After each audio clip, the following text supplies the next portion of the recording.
Here we are back with another aviation and anything related to that show. Paul Brennan here in Wellington and... Martin Noakes, still in Melbourne. Still in Melbourne. It sounds like an old song title or something. Still in Melbourne.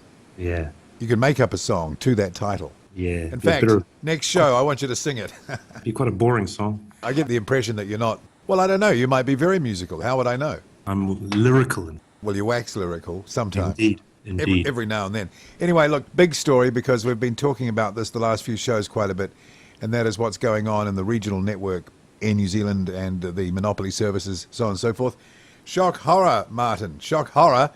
They're pulling the plug on the entire C1900 fleet. Indeed they are, yes. I got a very nice letter from Mr. Luxon today. The boss. The boss. What did he say? He said they're pulling the plug on the whole 1900 fleet. That's what I just said. Yes, indeed. That's basically what he said. He used many more words, but yeah, essentially, from April 2015, we will no longer fly Kaitaia Auckland, Whangarei Wellington, Whakatane Auckland, Taupo Wellington, Palmerston North Nelson, or Westport Wellington. No more need for those aircraft then. No, it's all over. I heard Ewan Wilson, who was a one-time airline operator based in Hamilton, saying that, in his opinion, that fleet was always problematic. Had some sort of corrosion issue a few years ago, didn't it, in the tail area that caused them problems? But obviously, what they're essentially saying is 19 seats isn't enough to make any money. Not with two crew. Right, two crew. PC-12 Pilatus comes to mind then. Absolutely. That's 9 seats, single pilot, as fast as the beaches. Yes. Just perfect for those light runs around New Zealand. So what we're saying is to someone who has some pockets, don't know how deep, there are some opportunities there. If the right aircraft was put on those runs, under the circumstances that you just outlined there with the PC-12 scenario, then maybe there's still some business to be had. Well, I reckon. I mean, there's a lot of airlines around the world, small airlines around the world use the PC-12. I mean, 9 people, all their baggage, in style and luxury, and all, apparently quite safely, zip around between small centres. It sounds like the ideal solution. Air New Zealand say they've been losing a lot of money with those planes, but at the end of the day, they've also been taking a lot of flack on the prices they charge. There's no way they can go down in price. They're basically a legacy airline. They have to keep up their brand, their marketing and everything. Maybe they're just less pulling out of the market and more seeding of the market to any competition that wants to try it. Well, what they're saying is that the bigger aircraft, and I think there's probably most talk about the ATR size, there's no problem there, and they want to put more of those on, I understand, on some of the other routes that haven't been closed. I guess what have Beechcraft services right now. What you have to worry about, though, is that I think there are about 250 people employed by Eagle Air, which is the subsidiary that runs it from Hamilton, and a lot of people to absorb into the organisation if you're not going to make them redundant and put them out there. And also, there's a history, Martin. As soon as someone comes in, fills the gap, starts to make a go of it, they're back in. Predatory pricing. There has to be some protection from that. I don't know that there needs to be protection. I think, if you've got a successful airline running PC-12s, I mean, the only way you're going to undercut them is if you come in with tiger moths, and I don't see Air New Zealand doing that. No, well, they just don't want to go there, it's obvious. So get some snaps of the C1900s now. They'll be gone in, about a year and a bit? Sometime in 2015. They are history. In many parts of the world, you will travel an hour or more to get to the main airport. That's what it's like. Well, talking about that, last night I watched an episode of Mythbusters, and they had a race between 2 people leaving the same place in San Francisco, one by car, one by Southwest Airlines. They followed all the guidelines in terms of how long you had to be there before the flight, blah, blah, blah. And the flight beat the car by 10 minutes. Wow. To Los Angeles. 10 minutes? To Los Angeles, yeah. The whole journey took something just over 5 hours, I believe, if I remember properly. But the flying component obviously was shorter, but the whole experience added up to about the same. Yeah, added up to about the same, yeah. Elon Musk's idea of that super fast transportation system between San Francisco and LA would do well then, wouldn't it? It would actually, yeah. That's supersonic, isn't it? Well, they say it would be. And we'll get on to Spaceship 2 shortly, but people are saying that the government has an obligation to these small towns to maintain services. And if you look at Whakatane, they've had service there for a long time. NAC used to fly their friendships into there in the 60s. I think they started doing that, or maybe even before that with DC-3s. So, these towns have had services for a long time, so it's hard to give it up. It is, but if the government has a strategic interest in supplying services to those, they should open up their own airline. And My opinion is governments are famously bad at managing just about anything, so it would just be another black hole of money. It might be an opportunity for Vincent Aviation to strike back. With the right plane. They've got experience operating at that level. I think he's even had some Beechcraft C1900s or the model before that, maybe one of each. Would you buy or lease a PC-12? You'd probably lease them, wouldn't you? You'd probably start off leasing 4 or 5 just to see how you go, and I think that's a real opportunity. I think it's the right plane, it's the right speed, it's the right level of comfort, it's very safe. And the thing is, you can do quite long sectors in them. You could do a Christchurch to, pulling it right out of the hat here, but Gisborne. You could do Gore to Kaitaia. Well, it's about 1,400 unrefueled, isn't it? 1,700. 1,700. Well, there you go.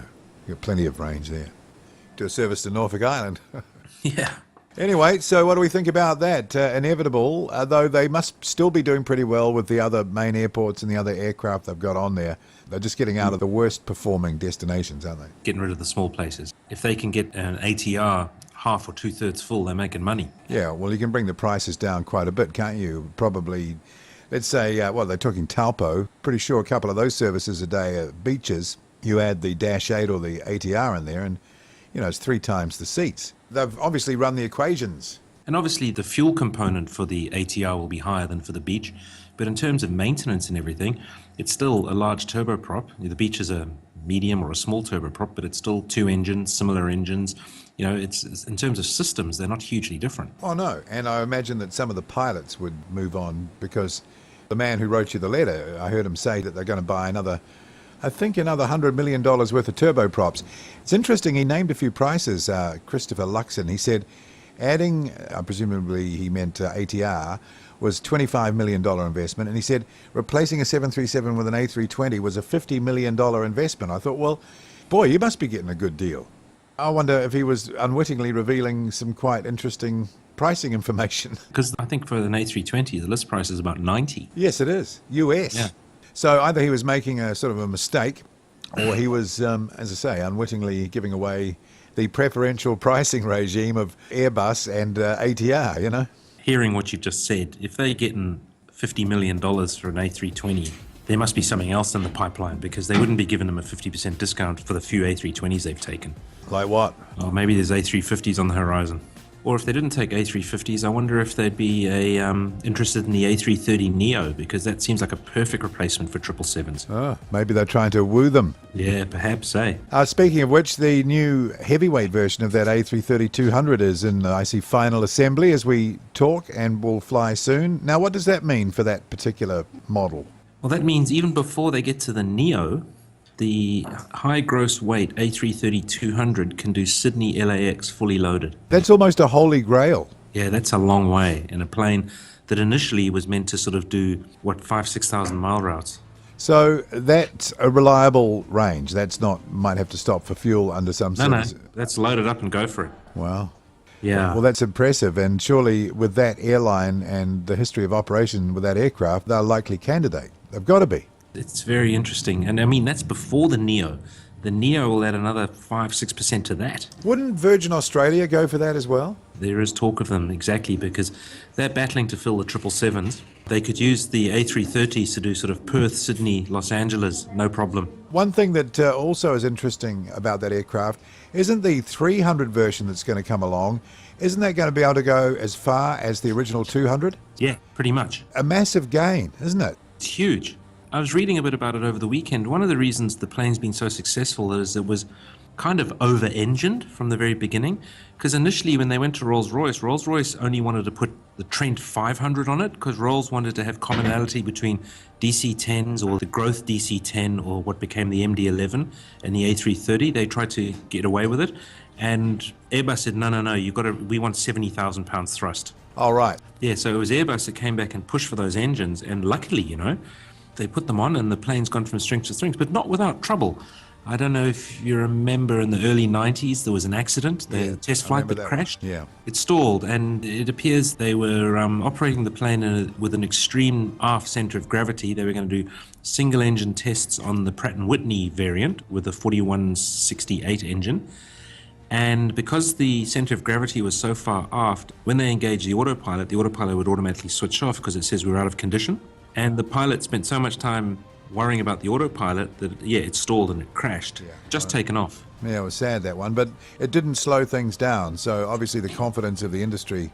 And then there were those fires with that Hispano-Suiza electric fuel pump that caused a couple of fires on the ground. If you remember, there was the one in that Hong Kong hangar that burnt down half the hangar. I remember that, yeah. And it looks like the next Beluga is going to be based on an A330. Although I don't know why they couldn't just hollow out an A380. It is already a Beluga. Speaking of A380s, it's always in the news. I see now that Emirates are talking about A380s, more A380s into US cities, and more A380s into some of the African cities that you go, what? Really? Entebbe? Yeah, amazing, eh? Like a relentless onslaught. You go from Entebbe, and I think there are other destinations as well, it's just the one that's sort of stuck in my mind, to New York, all on A380, seamless all the way. What Emirates is discovering, when the plane's full, it makes money, and people want to fly on it, so it fills it up. I've never bought Emirates tickets, but apparently you pay more for an A380 flight from your city than you do for a 777 flight from the same city. Right. It's a premium product. It's a premium product. People are willing to pay more to go on the A380, which all that guff you hear about sort of aviation, people say, well, the passenger doesn't care as long as they get a chair, blah, blah, blah, blah. Well, it turns out that the passengers are quite keen. Even non-interested punters know about the A380 and are willing to pay $100 more. Air travel, people say it loses its romance and its premium feel, as compared to the older days where it really was for the wealthy. But there's still an element of that left. It hasn't completely gone, and that's why that premium still exists. Absolutely. People still value a very good air travel experience. It's an adventure. It's something that you can say you've done. It gives you a level of obvious wealth or style or whatever. Yeah, so it's still there. It's A380 styles, that's for sure. There you go. And they're also going into the US, and I wonder if this is going to start causing them problems at some point. Once they get into some of the second-tier cities with such capacity, surely there's going to be political issues. Yeah, well, I mean, what are you going to do? You're going to fly in a nice new Emirates A380 or a ropey old American Airlines 76. We know who wins, but blood's thicker than water sort of thing. And those big carriers in the US, they're big. They've got big lobby power. They're going to not like it if it starts eating their lunch, so to speak. Yeah, and it will. So it's only a matter of time, I reckon. Yeah, well, it'll put to shame also that thin point-to-point concept, because this just turns everything into a big fat hub. Yeah. A380 as well, some bad turbulence. I see in the Daily Mail reported an Air France A380 on the way back to, I think, Charles de Gaulle over the UK. Hit some severe turbulence, and 4 people off to hospital, cabin crew treated for concussion. Yeah, and Singapore Airlines had a similar incident about 2 weeks ago over the Bay of Bengal. Well, it must be global warming. In 50 years, it'll be horrible. Yeah. You won't be able to stand up. No. And also, I see that Air France have had a pilot strike. That must have caused chaos, but not much reporting of it in the global sort of media. Well, France and a strike. Yeah, who cares, really? Just normal thing. Normal week. All right, and some big plane orders. Airbus made a big sale to the Chinese. They're also saying that they're going to take more Chinese material, I see, in the production of the aircraft to over $1 billion. Yeah. So obviously they're really laying down the roots there. But, the old Boeing Max, that's selling some quite big numbers as well. They're not down and out yet, despite some people saying that the product's already out of date. They must be. They must be discounting that so much, though, because if you read all the analysis, the only Boeing 737 that has any hope of success is the 8 Max. That carries, 8, 9, 10 people more than the A320, but anything bigger than that, they're basically history. The CEO of Boeing came out last week and said they don't think they're going to field a new narrowbody until 2030. Well, that's 15 years away, isn't it? Well, and some people are saying, geez, you might have left it a bit too late if you leave it that long, because Airbus ain't going to stand still. They are a wing away from the next big leap, which would be a carbon-paneled A321 fuselage with a new long-range wing. Yeah. And that C-Series, the timing for that is very good if you're trying to take advantage of Boeing not being head-to-head with you at the moment. Absolutely, and that's what I was going to say. The sleeper in all of this might actually be the C-Series, because, they've got the C300 takes 150 people. Who's to say there's not going to be a C400 or 500 that takes 180, 220 people? Could look pretty ugly. I mean, that's kind of what happened to Douglas, isn't it? Because it all comes down to clearance, doesn't it? Fan size. It's sitting Yeah. higher than a 7.3, and it's a smaller aircraft, isn't it, at this stage anyway? There's scope there to grow. Yeah, well, they need that height for geared turbofans, don't they? So, again, 7.3 at a complete disadvantage to that. I would be interested to see if they're going to roll forward that They have to. time frame. Because the whole thing about the 9 Max and the 900 is, the wing's fine. It can, once it gets up there, it can fly efficiently and far and fast and everything. But because of the length of the landing gear, they just can't get enough angle to lift off in anything less than sort of 10, 12,000 feet. Yeah. They can only reach 70% of the takeoff angle of the A321. Wow. Yeah. Yeah, well, doesn't take a rocket scientist to understand that. Speaking of rocket scientists, this happened right, I think, the day after we recorded our last program, but the breakup of Virgin Galactic's Spaceship 2, isn't it, or Spacecraft 2? Of course, everyone piles in immediately and says, well, this is going to be the end of the program. People's dreams of going into space have just been shattered.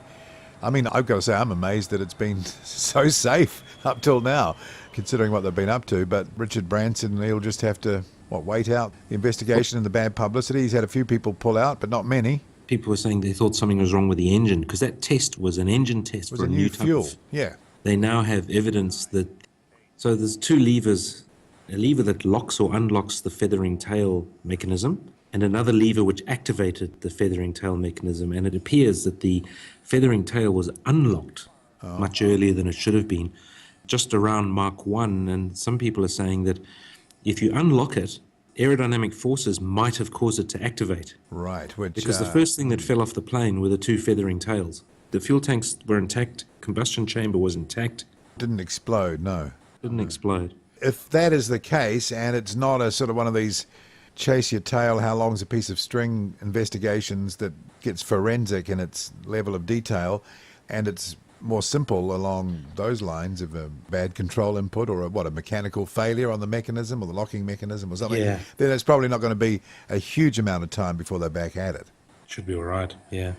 There's a famous case where the chief pilot in the late 50s, early 60s dropped a Viscount on the ground at Whenuapai because he got the flap lever mixed up with the undercarriage lever. Apparently the two were almost same proximity.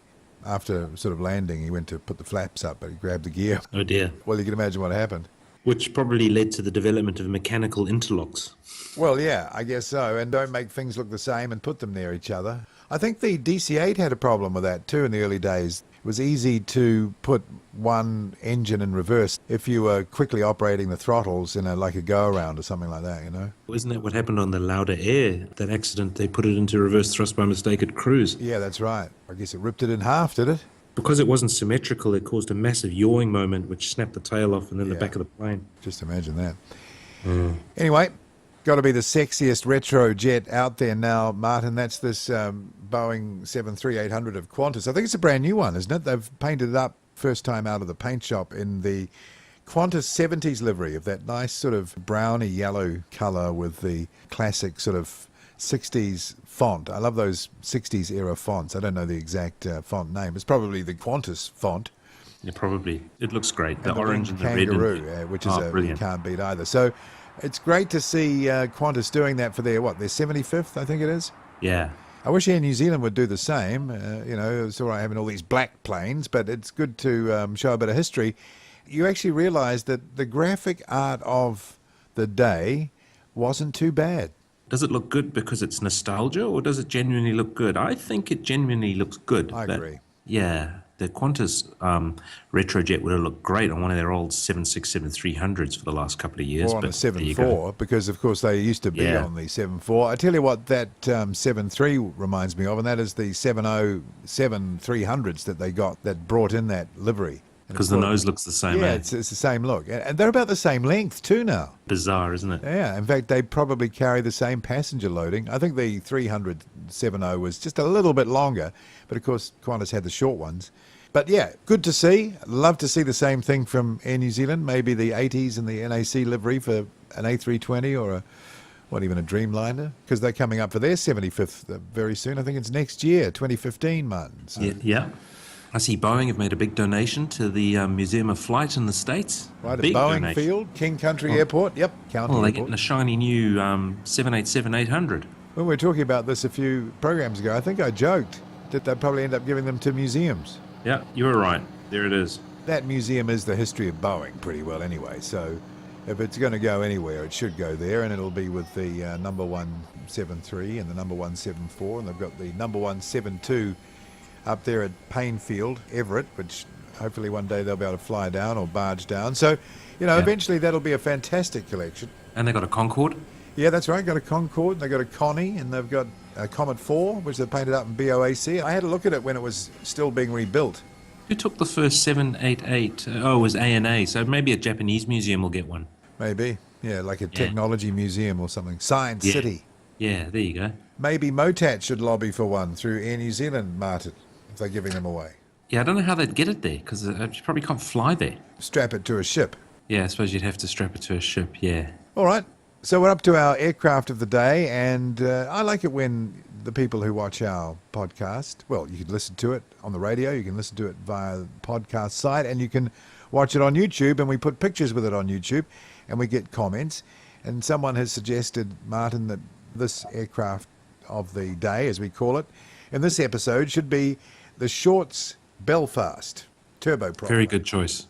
Yeah, I forgot about that aircraft, It sort of went under the radar there a bit, didn't it? It did. There was one down in this part of the world for a few years. Yeah, Heavy Lift used to operate it, if I remember rightly. Yeah, and they used to do charters from sort of Brisbane to Papua New Guinea and that. Yeah, because they're quite big capacity, aren't they? They're not small. They took 35 tons. What sort of engines? Tynes. Like the Vanguard. Yeah. So they're quite powerful engines. Yeah, 5,000-6,000 horsepower. It's one of these typical planes, and it's a great choice for a plane of the day. Typical British had such potential, because if they just developed it, it would have been a very good contender for a military airlifter who didn't need the short, rugged field capability of the Hercules. It carried 35 tons. All up, it weighed 105 tons. It sort of reminds me, what was the Russian, was it an Antonov that sort of had a similar... Yeah, the Antonov 22. Yeah, it's slightly bigger than the Belfast, but in the same sort of, they were heading for the same sort of category. That thing's massive. Yeah, that was the biggest plane in the world until the 124 came along. They're still flying that. Yeah, I know. It's amazing. We'll do that one as aircraft of the day soon as well. But I went to the RAF. I think there were some proposals for civilian versions, and some ended up being freighters, but they were ex-military. It seems like the industry and the government's heart just wasn't in it. They built 10. The maximum carrying weight range when fully loaded is only 1,000 miles. But, had they stuck with it and developed the engines and blah, blah, blah, blah, blah, they would have upped that. That would have developed into a very successful airplane, I reckon. A 35-ton freighter. Yeah, it's not bad. That's not to be sneezed at. 1962 first flew, so, we're well over 50 years now. Also could do Category 3 automated landings.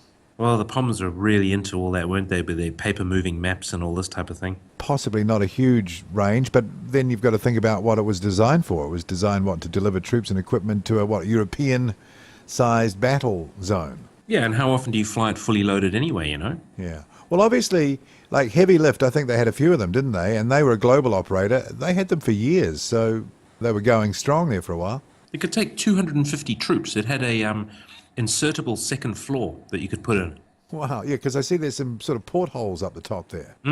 So you could have 150 troops sitting on the main hold and another 100 up top. What was the Beverly, was it? Oh, the one before that had an upper deck. It was a 4-engined freighter transporter piston engine thing. I mean, that was really typical. Again, very English in as much the specification was very narrow. That had a fully loaded range of like 250 miles. Yeah. And that had seats all down the boom. It was like a pod and boom type aircraft, so it had the main load in the main sort of pod below the wing, but then you had the tail boom went out the back, and there were seats quite far back into that tail boom. Yes, wacky. Yeah, really wacky. Imagine being up in that bit. And I think that was piston powered still. Yes, it was. It had those same engines as the Bristol freighter had on it. I see that one of the last shorts ended up in Cairns in Australia. Well, that must be the one from Brisbane. Maybe they ended up parking it up there. Yeah. It was a grand-looking plane. I think the other heavy lift one, it says here, was scrapped at Southend Airport, which is a bit of a place where those old planes go to die in the UK. Unfortunately, that's what happens when you only build 10 of them. There's just no point keeping them flying, although they were probably in relatively good condition. There's just where you're going to get parts. All the hours would have been low.